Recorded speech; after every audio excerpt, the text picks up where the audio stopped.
qaybta waxaad tagtaa atomiga mef atomiga dooro atomic arbitrage bot ka labaad hoos u bax markaa hoos u bax dooro meesha ku qoranta enable atomic arbitrage bot sagaal oo ka confirmed markaas so boqolkiisa dollar uu goosto confirmed yes confirmed mar kale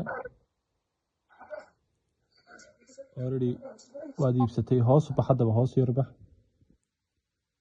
recharge ka dooro calaamad yar ee bluega recharge the bot waxaad doorataa all taaba meesha ku qorantay all meesha ka sareysa dooro waxaad ka soo doorataa yes already hadaba USDT da kora dooro marka hore USDT da kora dooro hoos u bax kadibna meesha 102 ku qorantay dooro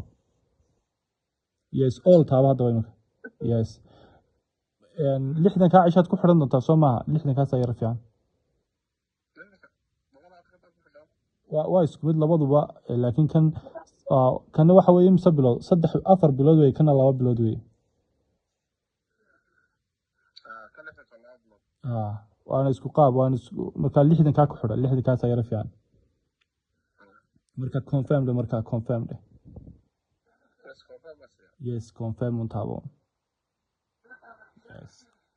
hoos u yar bax halkaas kala soconaysa marka sidii kii hore kale halkan kala soconaysa total contract ka 102 ku jirta hadhowna contract lumbar furaysa dad doonaysa lacag kale inay isku kordhisi okay insha Allah faa'iidada maalinka ku shaqeeyo qaybtii asset wallet ku geenay hadhow halkii tii hore umba tagaysa sandwich botka kadibna halkii waad ku arkaysaa waxa ku qoran asset wallet ay